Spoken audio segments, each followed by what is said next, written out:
Welcome everyone to my YouTube channel here. We're going to be talking about the astrological outlook for 2022, and there is a lot to cover on this episode here. The special episode that is going to be over an hour, or roughly an hour's worth of information about all the eclipses, the outer planet alignments, and other more notable and more rare patterns that are occurring in 2022 and the major themes that are taking place.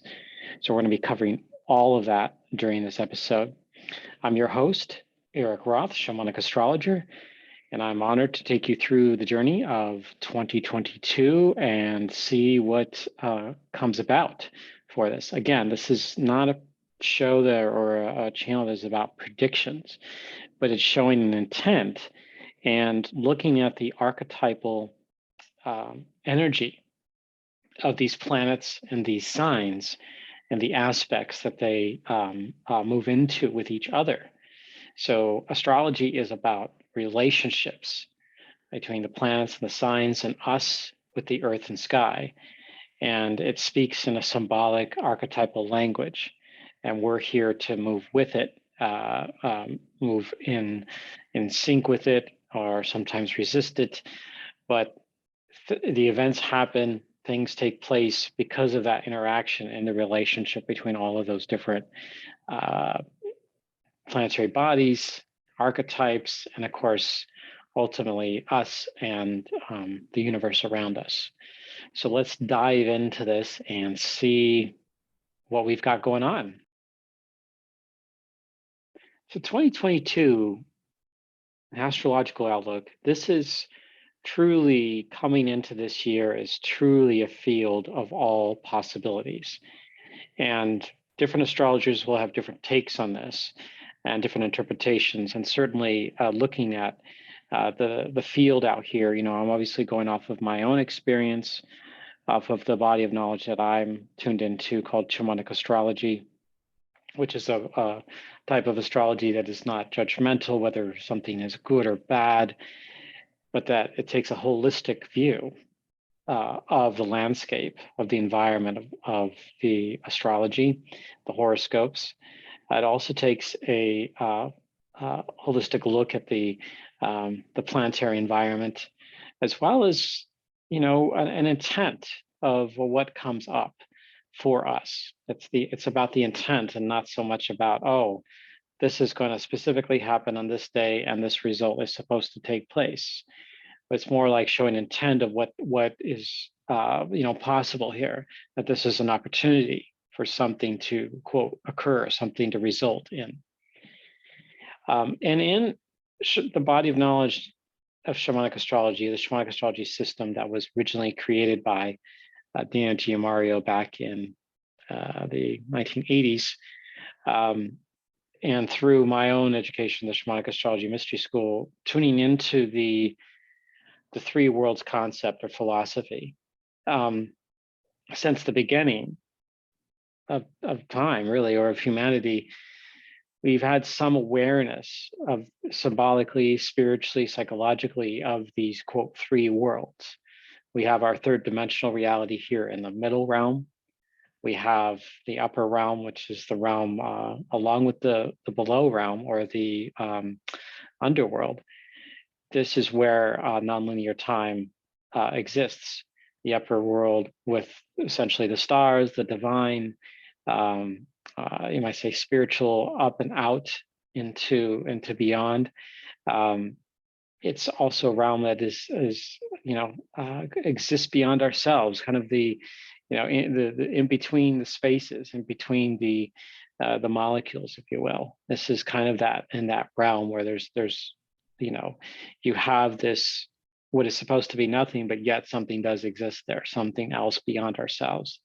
And then we have the lower world. The world is really, you go into sort of the deeper realms, into not just the dream realm, but below that into the soul realm, into what we are as human beings and what we have to evolve into, and where our growth is, where we have to transform and We go through themes of death and rebirth, when things get composted in our lives, when things get, thrown out or purged out, detoxified. This is the area of the lower world, but it's also the world where we face our fears, our deepest fears, in order to come up and into, a placement of empowerment in our lives. So all three of these worlds play a significant role each and every moment of our lives. But it's just that the middle world, we're so conditioned, especially in Western culture, to deal with all of our problems through the middle world process, more so than the other two worlds.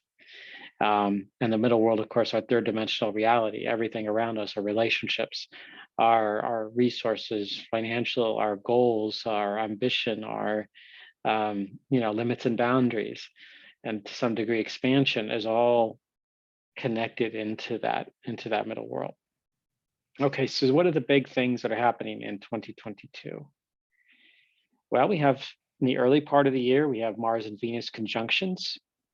We also have the lunar nodes switching into or ingressing into Taurus and Scorpio. Also during the year and in the early part, especially Venus in Capricorn, and then Venus going retrograde.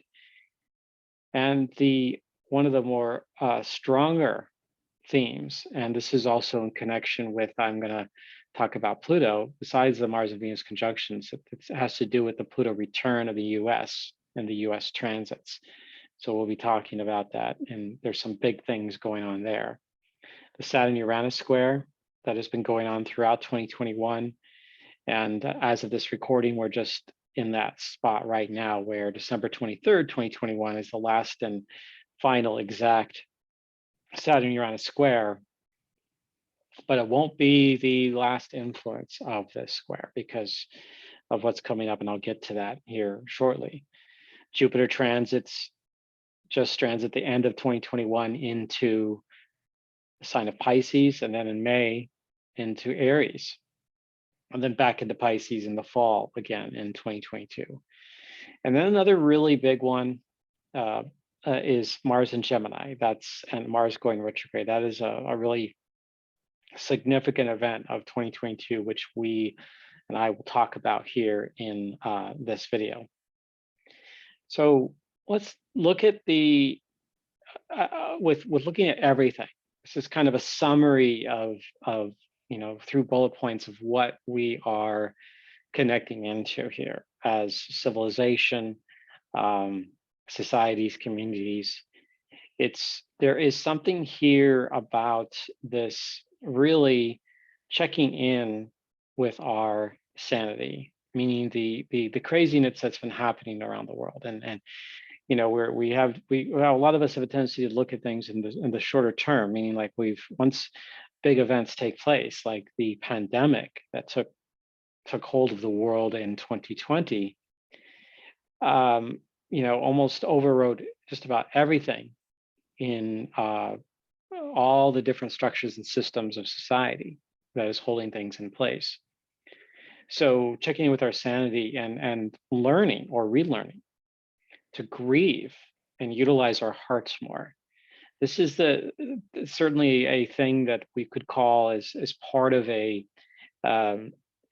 just a brief encapsulation of 2020 to 2021 and now moving into 2022 as part of that process of a world that we have built is going through a death rebirth process right now.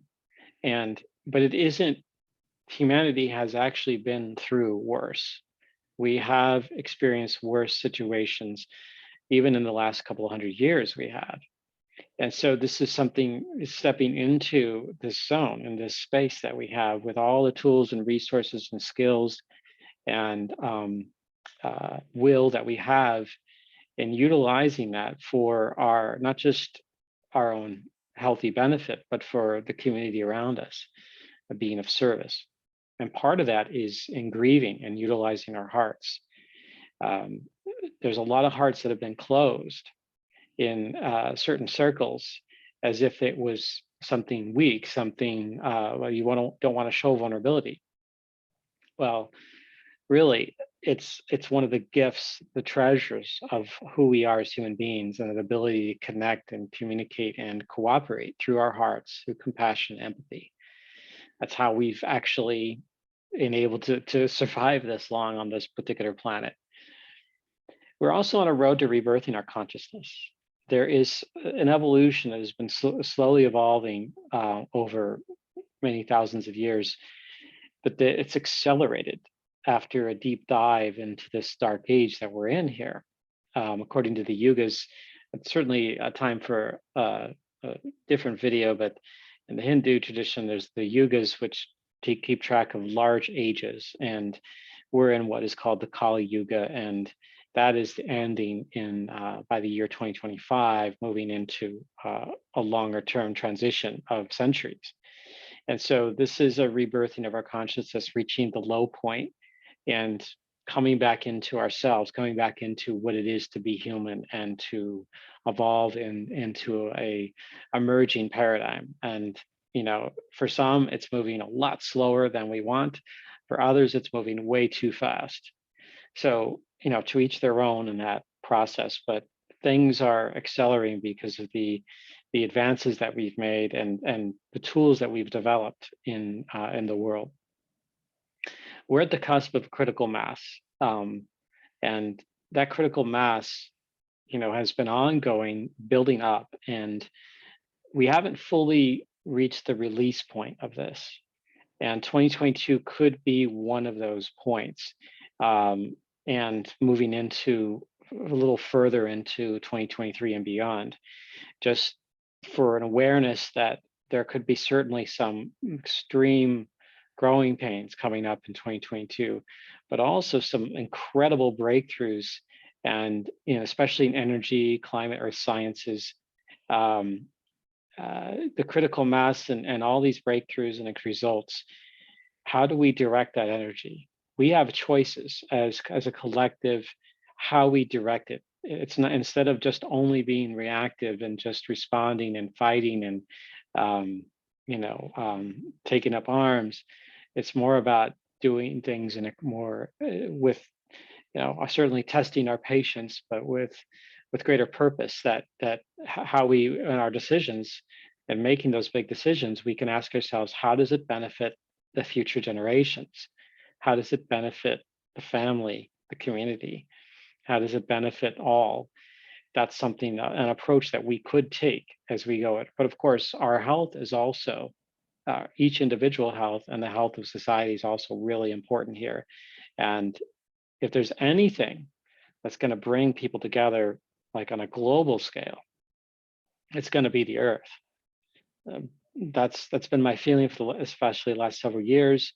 Doing the video in 2021 and looking at that, absolutely. When I thought about the Vesta and Virgo back in the late part of 2020 into 2021 and its relationship with Saturn, oh, I knew that there was some big stuff going on with regards to climate change and our own awareness of it, and that's accelerating. So to me, that's of great benefit to us going forward. Expansion and collapse of illusions. This has to do with the Neptune cycle and with Jupiter moving into Pisces, something we want to connect into. And it's going to be, I think, part of the wild energy that's taking place in civilization. And then as we evolve, knowing our truth, meaning unbiased and raw to our truth. So it's not an ignoring, this isn't about ignoring the reality or creating an illusion or a fabric or a fantasy and then trying to live in that fantasy and projecting it out, but more about the rawness, the realness of who we are as human beings, and what is true to us, the air that we breathe, the water that we drink, the land that we live on. How meaningful and how important is that to us?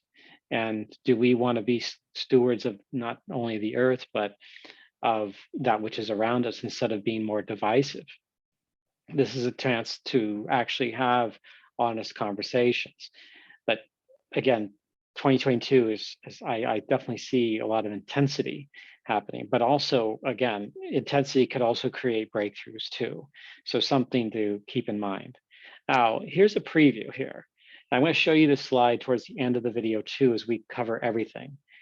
But you can see this doesn't have everything that I'm going to be talking about here, but it's got most of all of this. We can see in the beginning of the year, really highly active. In the middle of all that, we have a Mercury retrograde, we have Venus retrograde, we have Venus in Capricorn for several months as it's going back and forth and rising as a morning star, beginning an entirely new cycle. And then we have Venus and Mars conjunctions with Pluto. This is really the, I want to say the strongest, the biggest theme of the beginning of the year, the first 3 months, is the Capricorn energy and the Mars-Venus conjunctions and Pluto, along with the transit of the nodes into Taurus and Scorpio. Then we have kind of there's certainly some strong periods in the middle of, certainly in the spring, in the April and May area, with the beginning of the eclipse season. We have a Jupiter-Neptune conjunction, 12th, and then our second Mercury retrograde in May to June.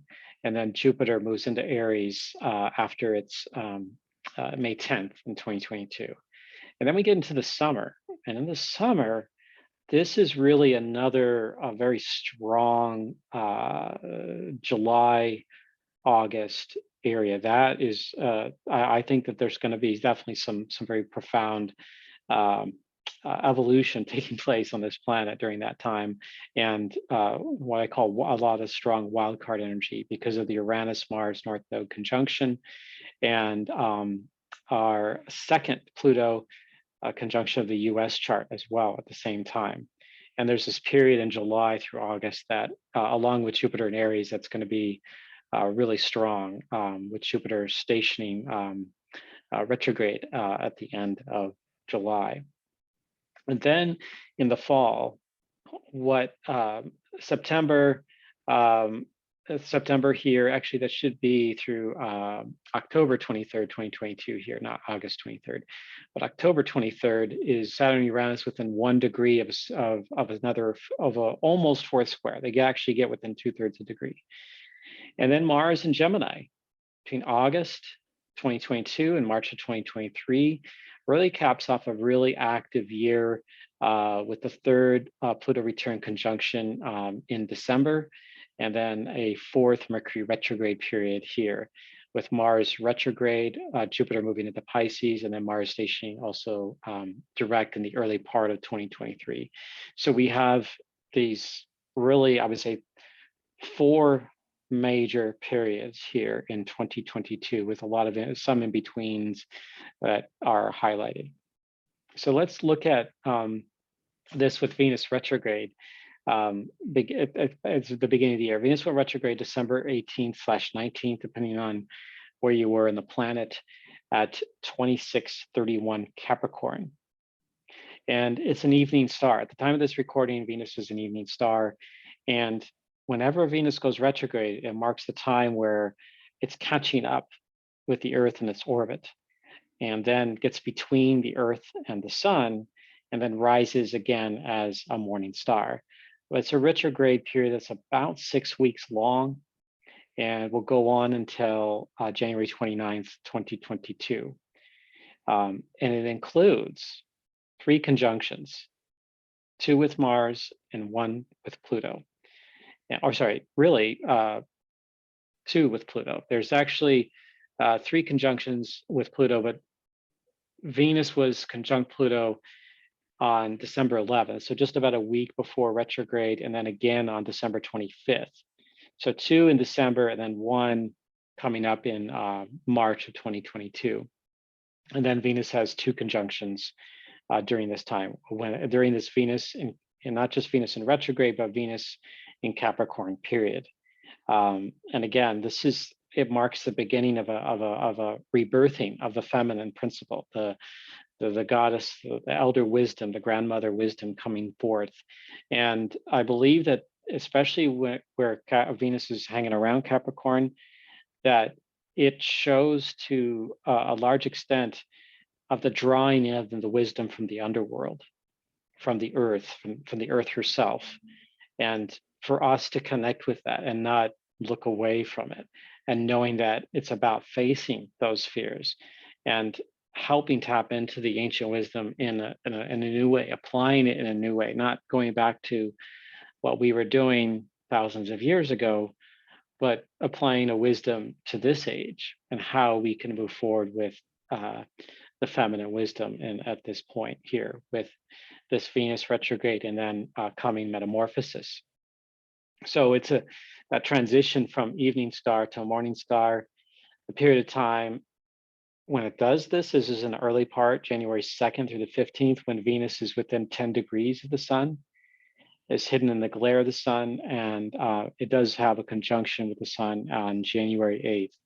So right in the beginning of that year, it's fairly active with Venus retrograding, catching up with Earth, and then rising as a morning star on 14/15th, depending on where you might be on the planet. And then there's two conjunctions with Mars.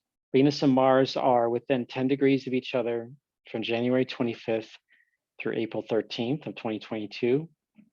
And I bring up the 10-degree thing, and I do this often in videos, because 10 degrees from a shamanic perspective it's almost as a process of conjunction when two planetary objects, or say a star and a planet, we can consider that a conjunction. I know traditionally stars and planets would be within 6 degrees, but if we're looking at this from a shamanic perspective, this could be expanded on to 10 degrees. And the reason that is because if you extend your hand or your arm out with a closed hand or fist and to the sky, and if two lights in the sky are within each of the ends of the knuckles, then you have a shamanic conjunction there. And so Venus and Mars are going to be hanging around each other in the morning sky, between January and April there. And so we can see they had one in the evening time back in July of 2021. That's part of the same saga that we're calling the Rapunzel. This is a whole different experience with looking at cycles, looking at ages and or transits between planets. It would require really another video to talk more about that, but it has to do with the relationship between the masculine and feminine and the story of Rapunzel and how they interact with each other in the sky. In fact, there is some evidence to support the as above, so below, with back in the time that story was written centuries ago, that it was inspired by the dance of Mars and Venus in the sky. Okay, and then on March 5th, the second conjunction between Mars and Venus, the first one happens in Capricorn, but the second one happens just the beginning of Aquarius, and we'll be with Pluto. In fact, Pluto's only, I think, just about 2.5 degrees away or so, 2-ish degrees away from Mars and Venus at that point. So that early part of March, pretty intense. Vesta is actually going to be part of that energy as well. And then we have the early part of the year, and I'll keep going. I'll share the 4 Mercury retrograde periods here in 2022. The fourth one's only at the very tail end of the year. But you can have this happen if you get an early Mercury retrograde at the very beginning of the year. You can have a fourth one at the very end of the year. And so 2022, we have 4. And there's a graphic here that shows the retrograde loop of where Mercury is going to be. By that point, it will be in the Goatfish, Sea Goat constellation, and it will be circling back just at the edge of the Archer, and then coming back here to conjunct with Saturn by early March. Mercury will be, and by that point, as I just talked about, the Mars, Venus, Pluto, Vesta conjunction there, all that collective in early March. So between January 14th where Mercury stations retrograde until February 3rd. It stations retrograde in Aquarius, but then it stations direct in Capricorn. So where it stations direct in early February is the area of the sky where Mars and Venus will be later on towards the end of that month. Then the second retrograde period is from May 10th, 2022 in Gemini. It starts out in Gemini, but then it goes direct in sign of Taurus. So in fact, just like in how it's been in 2021, all the signs that Mercury goes direct in these these 4 cycles here, retrograde periods, is an Earth sign. So Mercury's really connecting into the deeper level between moving from air into Earth. And then you can see it also from September 9th through October 2nd. And that goes from Libra to Virgo. And then from December 29th, so just 3 days before the new year, and that's only all in Capricorn, all the way until January 18th of 2023. So these are the 4 retrograde periods, and this, I don't want to look too in depth in this because we're just doing an outlook here of the 2022 year, but this Mercury adds to the very strong activity that's going on in 2022. What else is going on in January? I was mentioning this before. We could see with all the stuff that's happening here in this slide with the early part of the year. So in addition to that, we have the lunar nodes ingressing into Taurus and Scorpio. On January 18th, the moon's nodes ingress into Taurus and Scorpio. The north node in Taurus, the south node in Scorpio. The last time this happened was when the south node was also in Scorpio, and a north node in Taurus was back in 2003 to 2004. So that's how long it's been. It happens, this is roughly every 19 years. The north node is connected to future and destiny. The south node is connected to past and origin. So the north node in Scorpio opens up territory to our passions and may be revelatory to the sort of deeper mysteries. Meaning it's bringing up the passions and mysteries into more of greater focus to our future, to our destiny.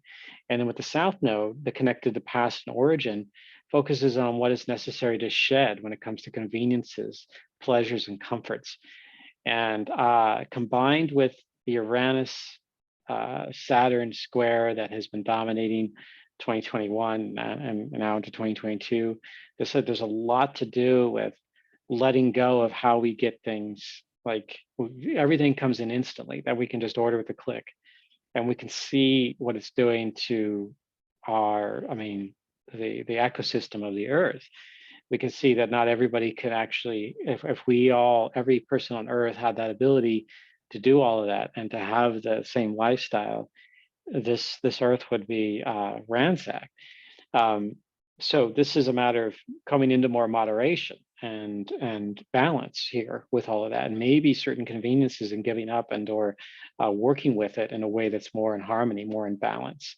And that, I believe that the south node in Taurus, along as it's going with, as it moves into conjunction with Uranus later, the north node in Taurus. Actually, it's the south node. So why is that? Okay, so that should be the south node and the north node. I've got them backwards here. The north node in Taurus. So in order to move forward into when it comes to pleasures and conveniences, it is about giving up those conveniences and having things instantly. And there's going to be more and more development towards that purpose, but then there's going to be hey, how can we do this better? How can we do this more in harmony with ourselves and moving forward into the future? And then with our passions and that life force channeling between Scorpio and Taurus, this could be a critical year, just looking at the nodes. And the nodes also determine the eclipses that are taking place in 2022. So we'll talk about that as we go forward. Now, another big theme of 2022 is the Pluto return of the United States. So US has been, since the Declaration of Independence, which is July 4, 1776. Pluto is 2022 marks the point where Pluto's finally come around to the exact same degree and minute as where Pluto was when the US was birthed. So this is the center of the Pluto return for the US. And I measure it based off of coming from 2020, because that was sort of the time when we had the Saturn Jupiter Pluto conjunction. So some of the themes of this major themes of this Pluto return is the great composting. So we're seeing that. We're seeing a complete recalibration, and there's a lot of death and rebirth taking place. And this is certainly plays a role in the pandemic that we're seeing, and all the things being turned upside down with the health system, with the educational system, the economic system, and the various social systems are being completely overturned and rebirthed, and sent in a state of like, where's the structure? Why isn't it as efficient as it could be? Well, Pluto's turning this upside down, is allowing us to see the shadow of all of this, allowing us to go, hey, wait a minute, we can do something better. Maybe develop a better system, a better way of economics or of health. Certainly COVID has brought up all of those issues, and how we care for ourselves, how we treat ourselves, and how we protect ourselves, on all of that, and what we sacrifice in order to be healthy, and or maybe we sacrifice too much, or and that leads into certain other parts of ourselves that could be unhealthy, because we are preventing ourselves from engaging in life because we're too afraid. And fear can be really strong with a Pluto kind of a cycle, Pluto return. So this is the storm before the calm, and it's also the seeds of transformation and deep soulful healing. That is all taking up here. Now, what I found interesting, we can see this in modern media, fear. Since Pluto has been in Capricorn, especially with the structures of our society, the infrastructure, all of that, and we see this in various movies, and especially apocalyptic movies and books and other forms of media out there. This is pretty present with Pluto and Capricorn and coming into a Pluto return. We're kind of at the center of that. All the various TV shows or streaming shows like The Walking Dead. This is exactly the kind of thing that is brought into our conscious selves, and so we're projecting all of that. Like, what would be the worst that can happen? Well, they were toying with that back in the 1980s when Pluto moved from Libra into Scorpio, and there was a Pluto Saturn Jupiter conjunction during that time too, in the early 1980s. So we could see the activation of the fears of a structure being blown apart, of being wiped out, either by earth disaster or a pandemic or some other catastrophe, where we get knocked back into the Iron Age or the Stone Age. This is Pluto, like, awakening those fears and going, well, do we have to go back to that, or how can we manage this by actually creating a more harmonious place for ourselves? So I have an optimistic look about this, but it's not going to be without its growing pains. So again, this is it goes on until really 2024, when Pluto moves into Aquarius. Actually moves into Aquarius briefly in 2023 for just a couple of months, but more in 2024 when it goes more fully into Aquarius. So this is like, because of the natal position of Pluto and Capricorn at 27.5 Capricorn for US. March 25th, 2021, that's when Pluto moved within 1 degree for the first time. In 2020, it moved within about 2.5 degrees. That was during the March-April period when lockdowns were taking place across the world due to COVID-19. So that was really by when we talk about the effects and the measurement of cycles, it's not just about the exact conjunctions or squares or oppositions, even though those are really vitally important. It's also the closeness of it, the nearness of it, the the shamanic energy of shamanic conjunction of looking at that and seeing how close it really is. It really 2 degrees is really minuscule, 1 degree even more so. So this is really very strongly present, and we're navigating this.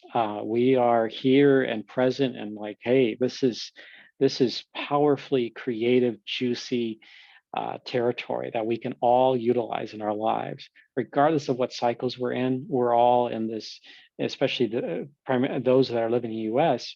and those that the U.S. Certainly has impact on in other parts of the world, like Canada, Mexico, Asia, and Europe, and other and all really. So worldwide, because the U.S.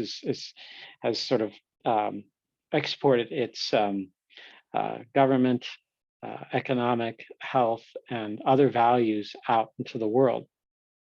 And they've been sort of adopted bits and pieces, some more than others. And some have completely resisted that and gone full authoritarian, such as places like Russia or North Korea or other places around the world that have kind of resisted that push to have that more type of democratic values, if you will, ideally democratic values. And when Pluto moves into Aquarius, I feel like that's going to help a whole new stage of what we've sort of the fallout of this Pluto and Capricorn return for the U.S. and what that's going to do. Could make a whole different set of videos on that. Okay, so the center of this Pluto return, we have February 20th, 2022. We have July 11th, 2022. That one's, like you can see, it's in the middle of all these really powerful times. And December 28th of 2022. And Pluto's within 1 degree of the US natal Pluto position between January 19th and April 15th. And again, between May 14th and August 25th, and again at the end of the year as well. So there's 3 long periods where Pluto's really within 1 degree. I mean, it's, for the most part, about 80% of Pluto's transit in 2022 is within 1 degree of the US natal, at least 80% natal position of Pluto. So Pluto's going to have very strong influence in 2022. I would say possibly even stronger than it has than 2020 and 2021. So we're working at adapting and connecting into this initiation that Pluto is giving us, this dark night of the soul, this rebirth. March 3rd, I wanted to show you this all about this natal chart. We can see the alignment here on March 3rd, Pluto, Venus, Mars, all within about roughly 10 minutes of each other, 15 minutes of each other. So a degree is divided into 60 minutes. So that's only about a quarter of a degree. And then we have Vesta only about a degree and a half away from Venus, Pluto, and then also not only just 1 more extra degree away, or really half degree away from Mars. So we can see this Capricorn collection here, and this is the symbol, like the center of the early March parade of these planets here. This is again in the early morning sky when you can catch this. Pluto won't be visible, Vesta won't be visible, but if you can see where Mars and Venus are, you know that Pluto and Vesta are close by. So something to keep in mind. Capricorn energy is all about planting the seeds for the future generations. It's all about building a strong foundation, looking at the laws, the rules, and managing things, teaching knowledge and wisdom. And now the masculine has come into this energy here. This means that if there's an intent, I feel, for the masculine and feminine to face each other's shadows, to connect into that with each other and to actually work together, and doing the dirty work, even if it involves a lot of intensity and argument, that this could, where we can see each other's shadows. This is really February and March, very strongly about that, I feel, especially when we, probably a week before the Mars-Venus conjunction in February 9th, 10th, through about March, the end of March, because Mars and Venus are going to be hanging around each other until about mid-April. So something to keep in mind with that. Now, the U.S., I talked a little bit about the U.S. transits. There's a lot going on, and I could probably just do a video just specifically on the United States. In fact, I'm thinking of doing that myself here and putting something together now that I've actually got some time here the next couple of weeks because of the holidays, where I'll have some days off to put some things together. Pluto return, March 2020 to November 2024. At the same time, there's a Neptune opposition. This is something other astrologers have talked about, including Dan Giamario, and there was a presentation given about Neptune at the Conscious Life Expo back in September. There was an astrologer talking about that. I think might have been Rachel Lang, and another person also mentioning it. And I've also seen it in other preparations. Dale O'Brien, another person. So it's in the people are talking about it. It's a really big deal. And so we have here not only a death rebirth process for the US, but we have a Neptune opposition, which is the time of the walkabout, the time of confusion and doubt and scattered realities and a dissolving of realities. So in the process of us trying to forge, bring in new ideas to forge a new system of living, new operating manual, if you will, we've got this, this great big ocean of the divine, and not where we see things that may happen, potentials that then are dissolving, mirages and illusions coming in and coming out, and distractions from the fantasy realm through entertainment, bread and circuses, streaming, convenience at our fingertips, that we don't have to, it just shows up. It's right there in front of us, especially in Western culture. We have it right all around us. So in addition to that, Jupiter in 2021, Jupiter was conjunct the US's moon position, Aquarius. So things about our democratic way of life, our the idealism of creating this country was being targeted, and along with Saturn over the South Node. Now, next year, Saturn is going to be going over the South Node in 2022, beginning in the springtime of 2022 through early winter of 2023. So something to look toward it. That's going to continue about reviewing our past and all the laws and rules that the US has created, especially what they refer to collectively as the founding fathers or the founding principles, and the Declaration of Independence, as well as the Constitution that resulted years later. All of that is coming up for discussion, for debate.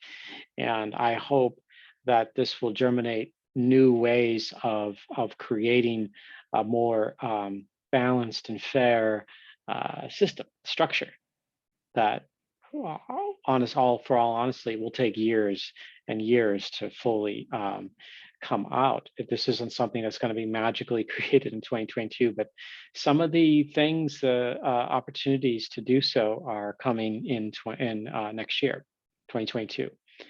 This is also the run up to a Chiron return for the US, where Chiron has been squaring the natal position of the sun. We can see this is charts taken from September of 2021. So you can see Chiron is right here, squaring the US sun position. And then by 2023, Chiron will be right over the natal position of the US Chiron here in the 5th house and in a sign of Aries. And I've talked a lot about Chiron and Aries. There's another video, and I probably link it up here below, with the Chiron return coming up in the Chiron return of the US, but Chiron and Aries, and specifically and what that means. All of our wars, our battles, our wars on, not just wars between one country and another, or a war on drugs, but also a war on disease and war on crime, or a war on poverty, whatever it is. These are all unfolding and unraveling for us to see the shadow, to bear the rawness of that. And it gives us an opportunity to kind of grieve and process and digest all of those wounds, because we're in that space right now. Okay, now let's take a look at Saturn and Uranus. This is, I would refer people, if they want to know more about this process, to the Saturn Uranus square video that I did in mid-December of 2021. Take a look at that on my YouTube channel. And I'll be continuing to talk about this further. There'll probably be another one by the middle part of next year, certainly close to the fall, when we get into that period where Saturn and Uranus come together again. Not quite exactly square, but pretty darn close. So collectively, this Saturn-Uranus square has the potential for unveiling the diamonds in the rough. We are, and I want to say, painstakingly discovering what could give us a chance in the long term for long-term solutions to problems that have existed for decades and in some cases centuries. So this includes the fallout of the pandemic, COVID-19, the lockdowns, the restrictions, the growth through limits and boundaries, which restrictions and lockdowns all created for all of us at varying levels, depending on where you were living at the time. The state in the US or what country you were in, which in some countries there were much harder restrictions than what the US ever experienced. The intent of Saturn Uranus is to educate humanity about the value of changing the way we live in our relationships with each other and with Earth. And I say this because Uranus is in Taurus, Saturn is Aquarius.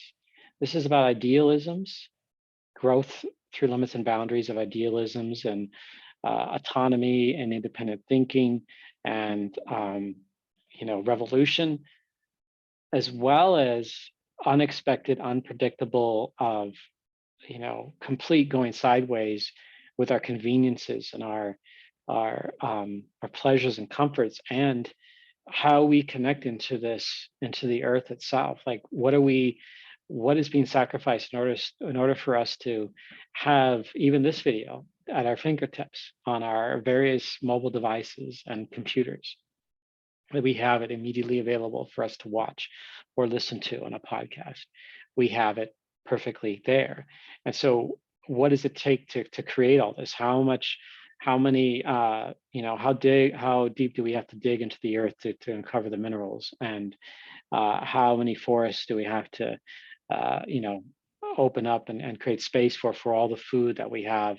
And it gives us, all we can have here in the US. We can have just about anything we want, every food that we have available. And of course, our health system is certainly, our health especially as well, is also paying the price for that too. So something to connect with. Like, if we don't feel good in our bodies, how are we going to feel good in connecting with the rest of the world?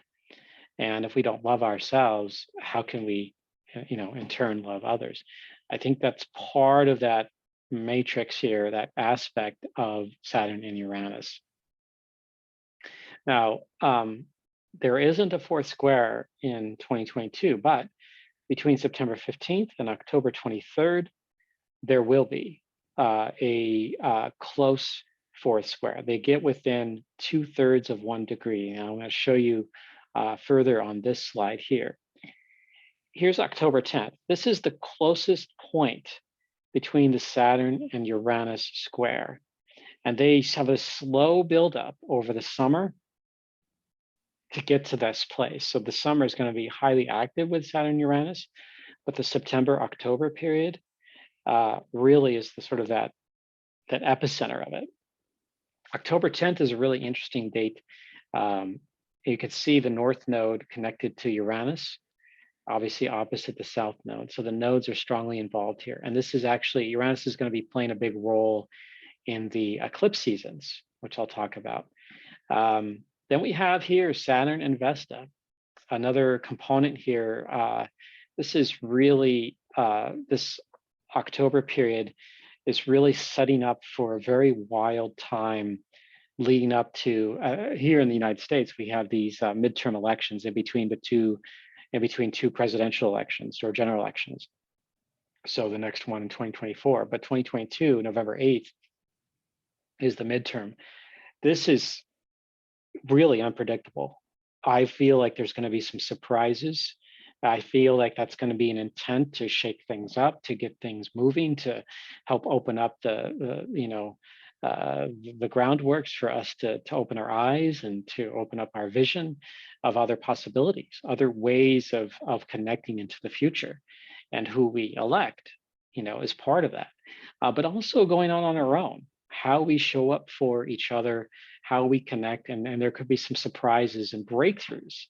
And I also think this also connects us to breakthroughs with earth sciences, with climate change, that we may have some additional resources available for us when it comes to perhaps renewable energies and reducing the materialistic impact that we have on the earth, or at least cleaning that up. About every 8 to 10 years, there are hard aspects between Uranus and Pluto. I'm sorry, Uranus and Saturn. And the last squares that took place were 1999 to 2000, and 75 to 77. But we had a conjunction back in 1988, and we had opposition 2008 to 2010. Now, what's interesting about the last time that they were square each other, Saturn and Uranus, Saturn was in Taurus, where Uranus is in now, and Uranus was in Aquarius, where Saturn is in now. So they switched positions. So they're now, Saturn is at the last, it's in its last square before the next conjunction takes place, which is in the 2030s, the early 2030s. So it's something to keep in mind as they connect into, and when they do that, it'll be in the sign of Gemini when that happens. So something to tune in. The latter degrees of Gemini is what I looked up there using Solar Fire.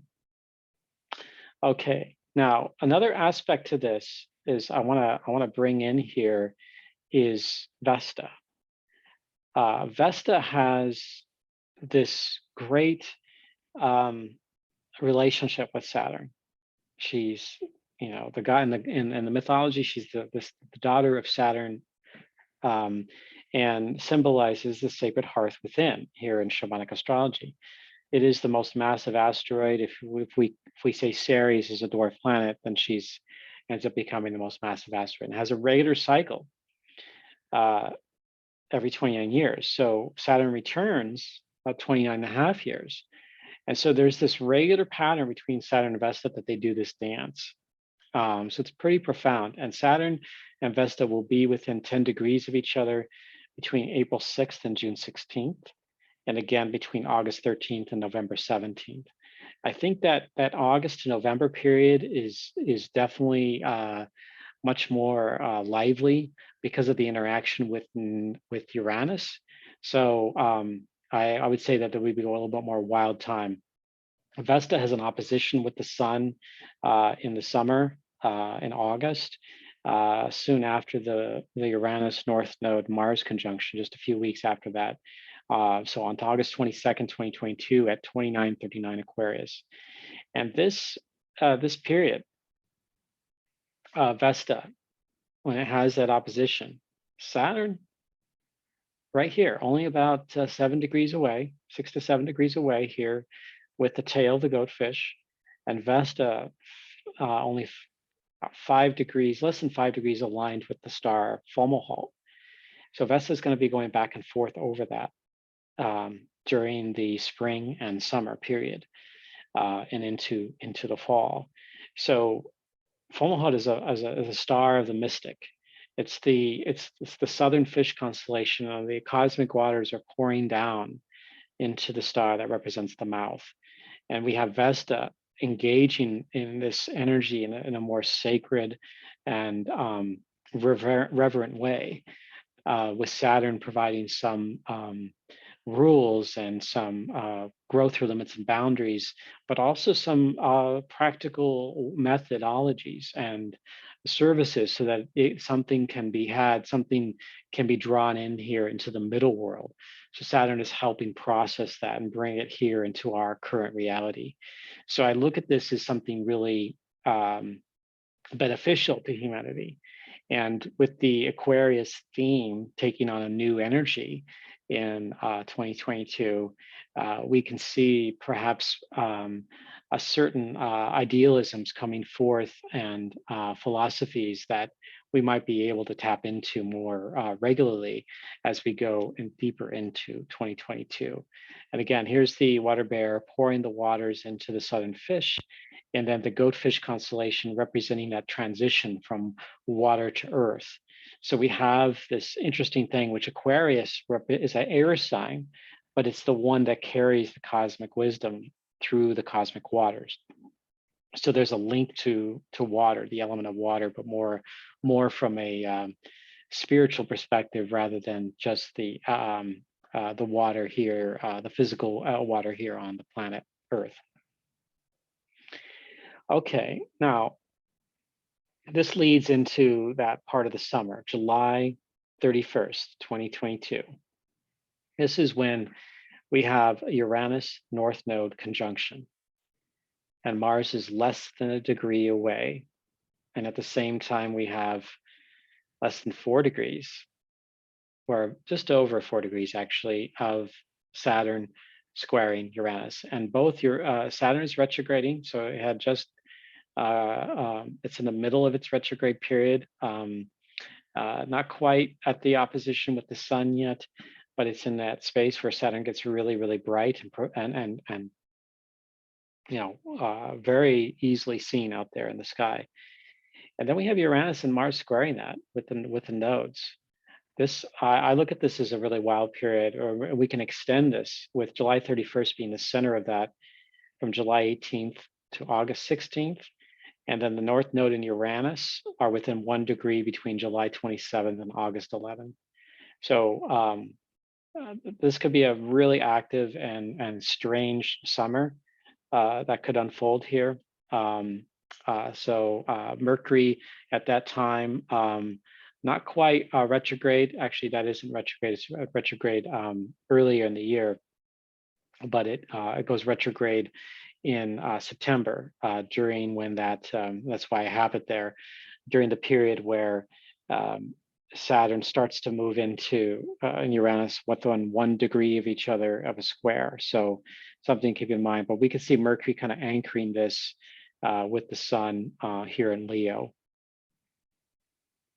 Let's move on to Jupiter. Jupiter moved into Pisces at the end of December 2021, December 28th, and then moves through Pisces all the way, rockets through it until May 10th, 2022, when it moves into the sign of Aries. And then Jupiter then retrogrades back into Pisces on October 27th, and is only there for about 2 months until December 20th, 2022, when it moves back into the sign of Aries.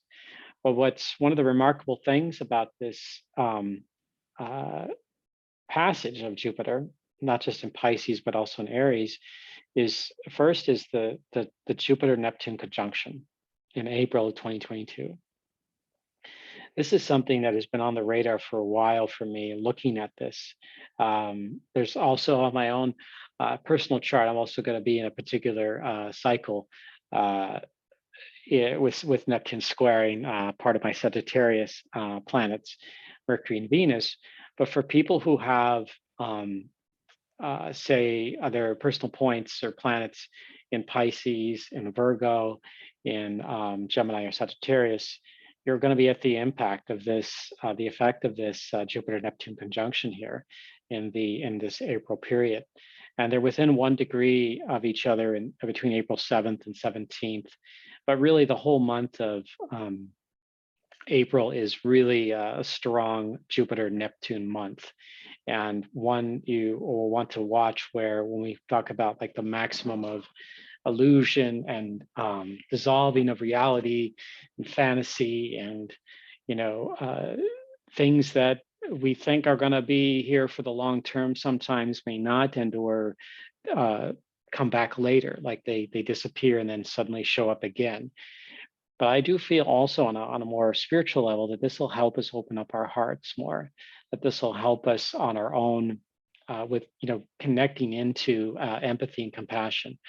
But at the same time, and like everything, there are going to be people that are going to resist this and want to hold on to whatever version of their reality with all of their energy, or to try to avoid being compassionate and thinking, from the old modality of the is what we call the toxic masculine principle qualities of like, oh, empathy, or a vulnerability is bad, crying is bad, you got to tough it out, you don't let them see you bleed, that kind of thing, which no longer belongs really. It doesn't, as far as like a dominating factor. I mean, it certainly belongs and has some use in when we think of the sign of Aries and maybe a few other signs. But for the most part, that we need more of the opposite, where we can actually be okay and not be judged for being vulnerable, not be judged for shedding a tear, or having empathy, for those around us in the community, and sharing that sort of that loving vibration for the world around us. But not necessarily, this could where, Neptune is all about the level where boundaries disappear as well. And Jupiter is going to be expanding this frontier. So Jupiter is going to be tearing down boundaries, or at least dissolving them. Some other things that are happening, Jupiter will be stationing retrograde 7.5 degrees from Chiron. This is in the sign of Aries, and something I'll talk about here in a few slides later. Then Jupiter stations direct on November 23rd in the sign of Pisces. But it has one conjunction with each of the inner planets: Mercury in March, Venus in April. On the same day, there's an eclipse, and then Jupiter-Mars conjunction in May in the sign of Aries. So really fascinating how this is playing out here.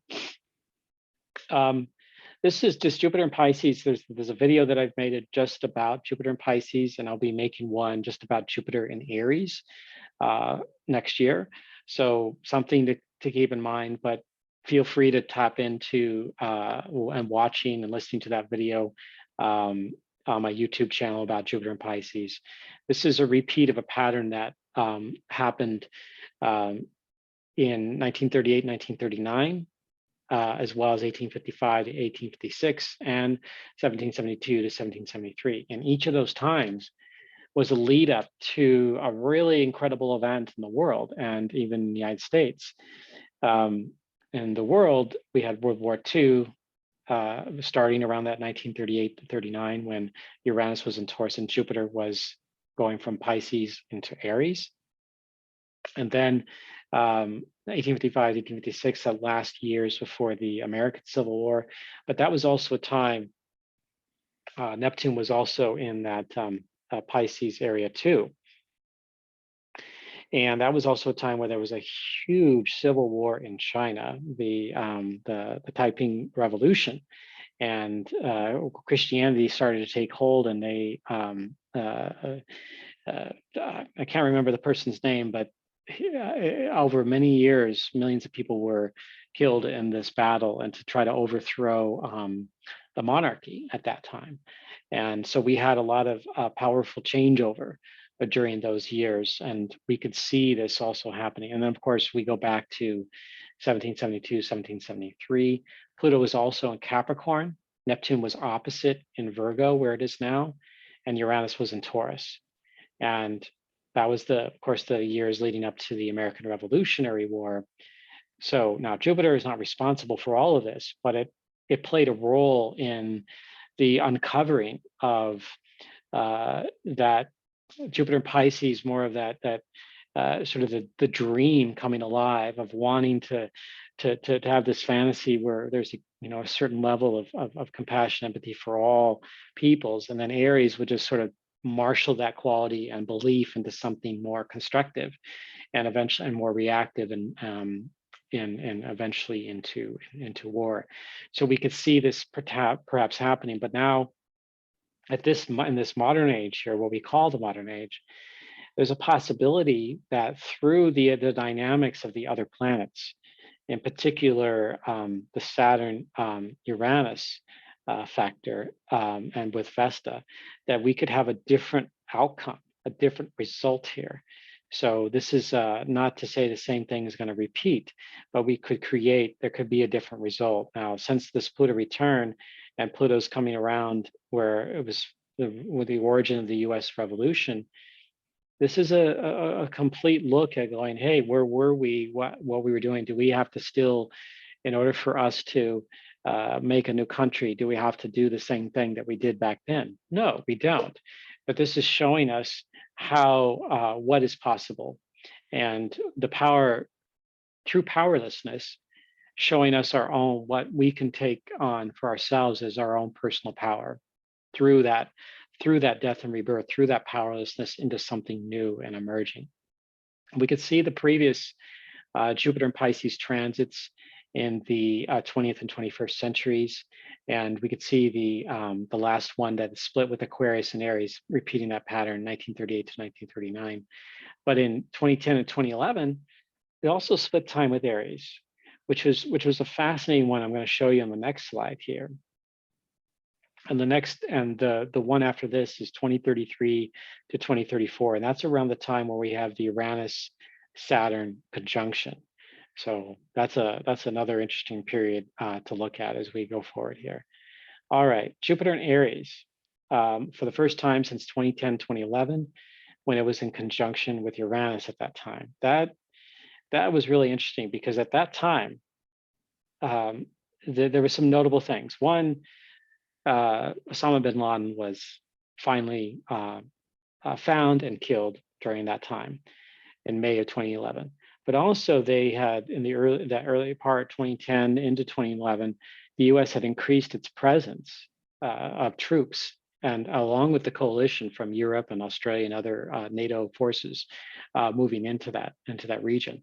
So we were building up a lot during that time. And that when Jupiter moved beyond Aries into Taurus, then there was a drawdown of troops. There was the beginning of a plan to start to withdraw in the years later, all the way through 2015 and beyond. Eventually, of course, we saw the final result of that here in 2021 when we kind of left a bit chaotically in Afghanistan and in the middle of a Uranus Saturn square. So, I mean, I kind of chalk that up to really how can you leave that country in that way, in an orderly way after all those years of war. I mean, I found it kind of an impossible to leave just perfectly, unscathed, if you will, there.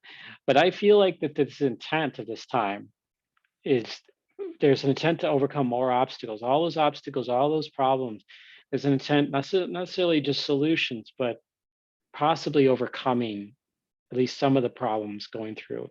And there will be an energy to want to do that.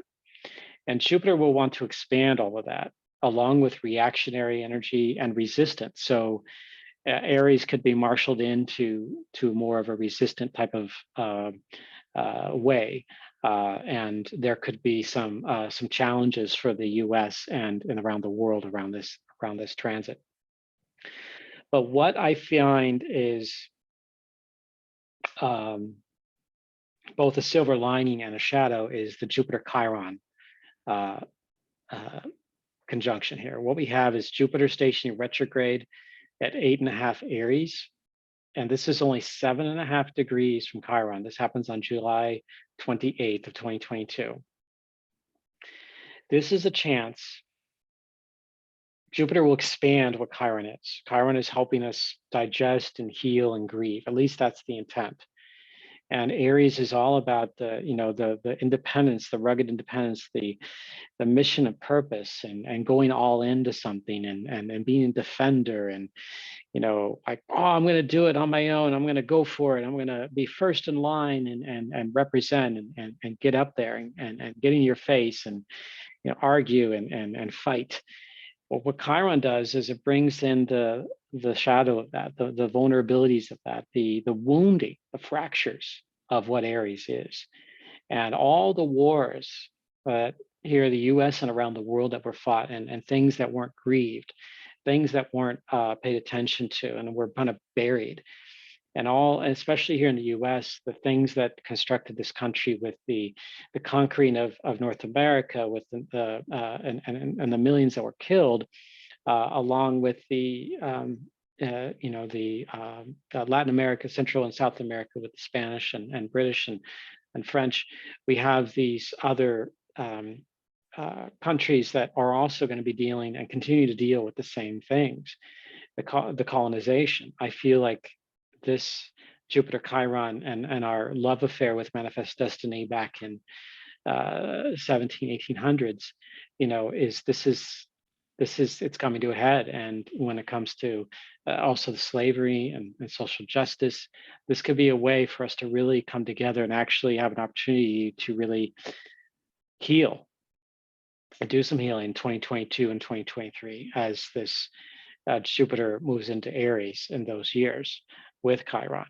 So along with the Chironic initiation that the US is going through, and coming up into Chiron square the sun of the US and Chiron return of the US, this is really super big.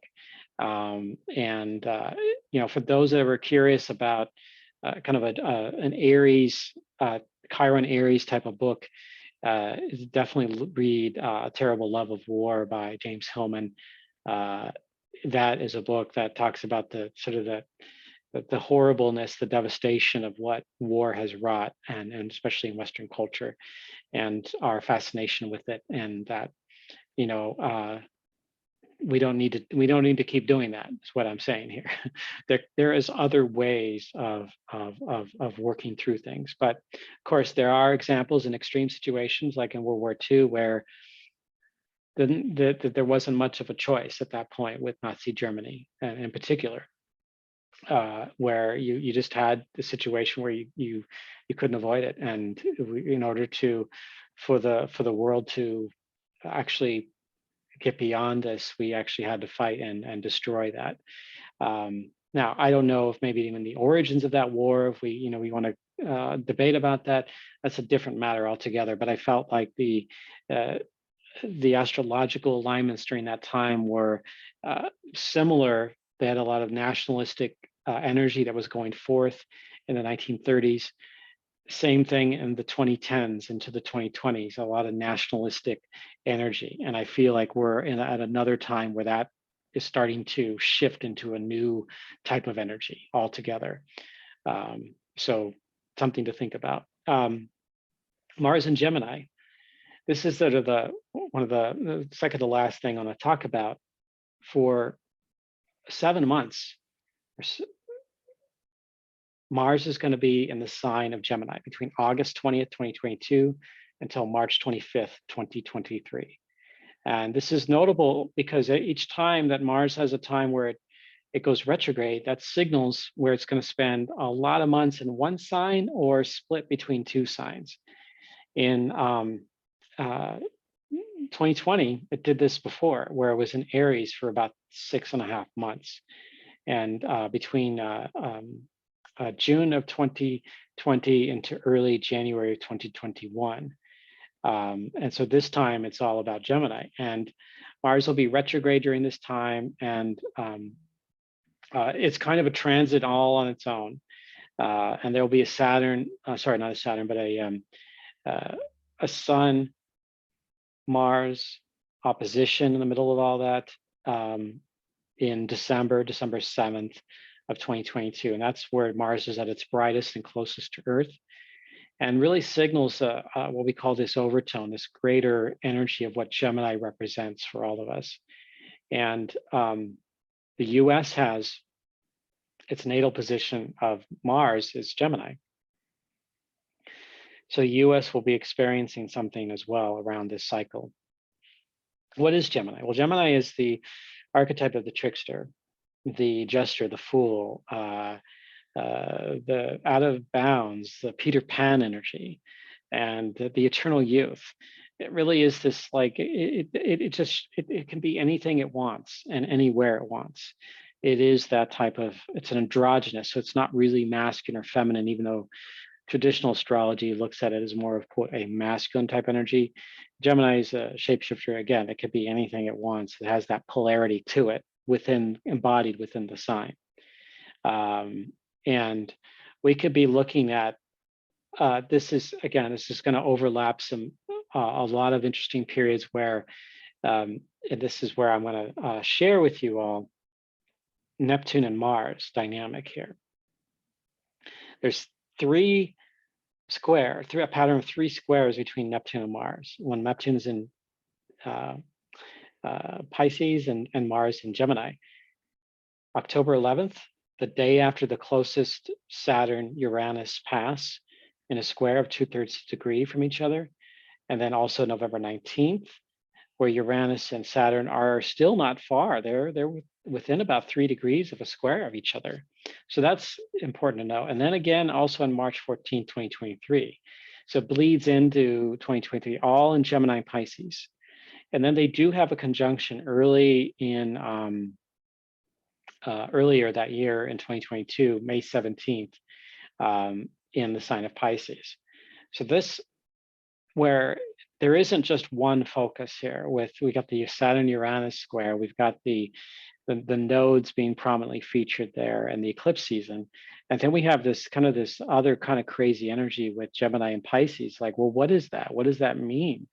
You have this strong mental shape-shifting energy along with this heart-centered, vibrant celestial energy that dissolves things. And to try to figure out what's really intended to happen, I think this is a zone where we're not going to really know.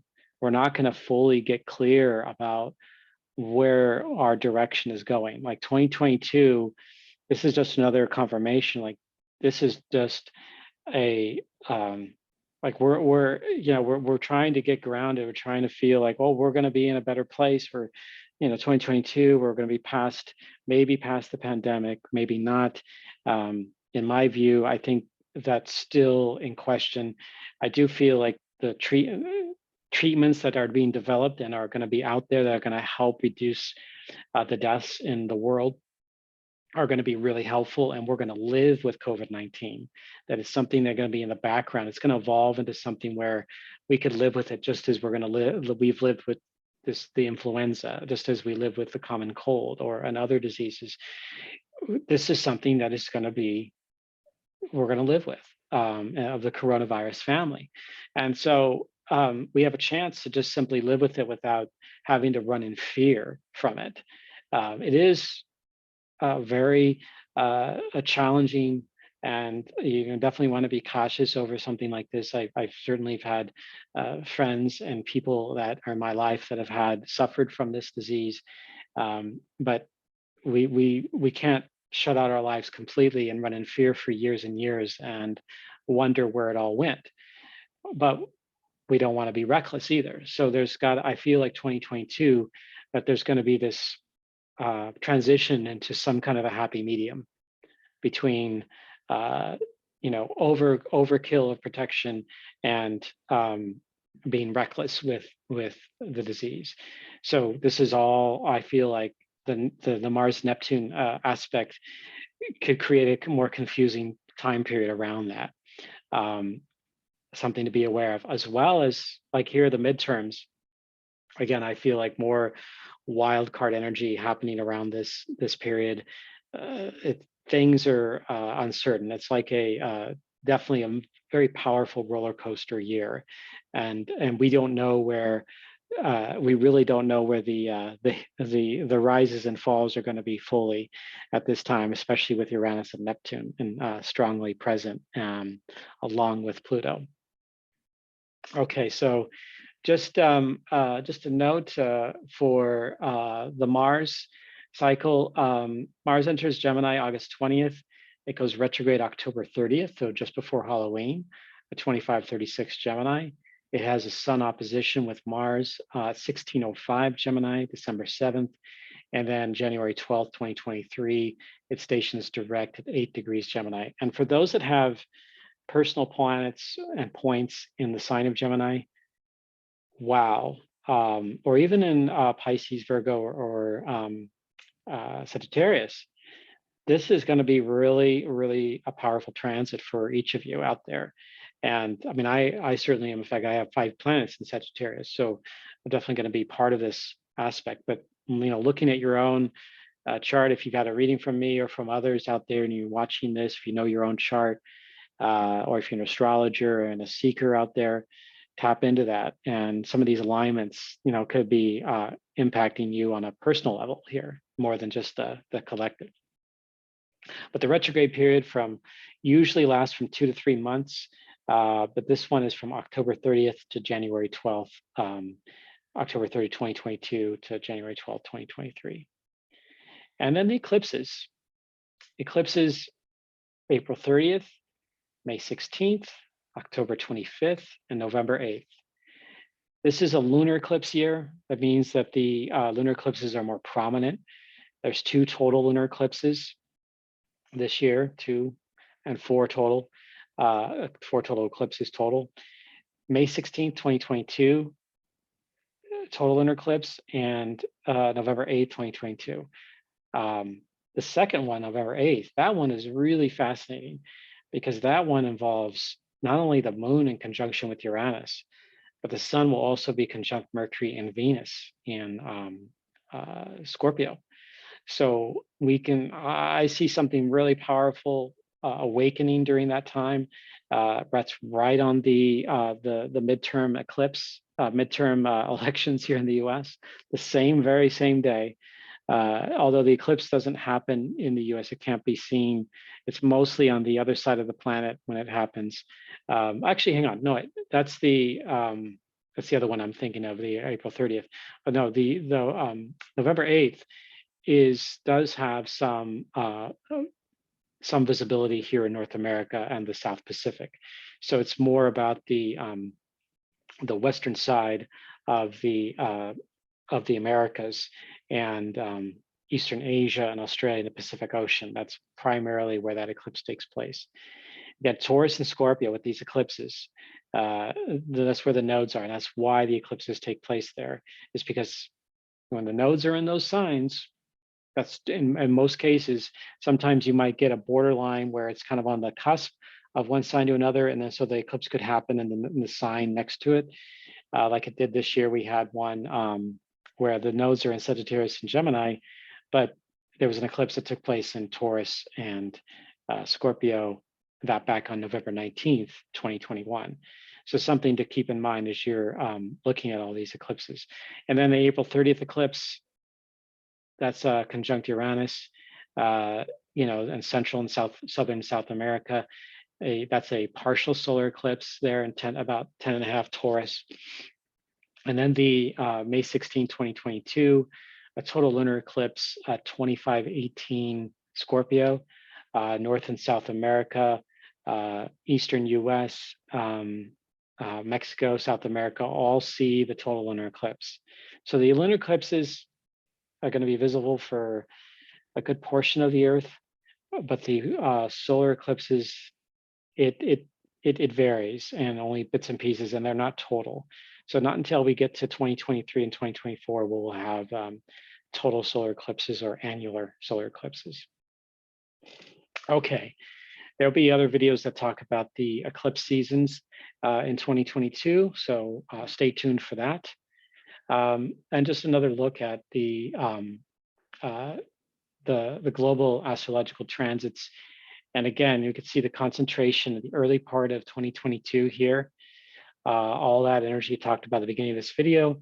Then we see things in the middle with the Jupiter transit with Neptune beginning in April. We see the 2 eclipses in April and May. We see the second Mercury retrograde, and then the second Pluto return conjunction, along with the powerful Uranus North Node Mars collection, triple conjunction, a stellium that's taking place there.